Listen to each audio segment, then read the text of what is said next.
Ayan guys, ganito sila nagdidilig ng mga halaman.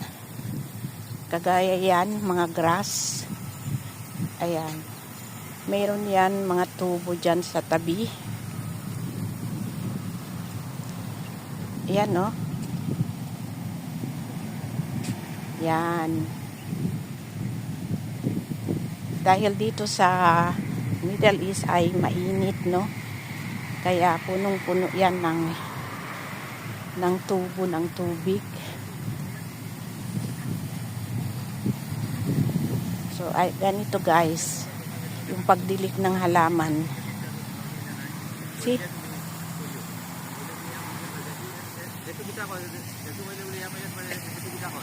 Ayan, oh. May kanya-kanyang tubo siya.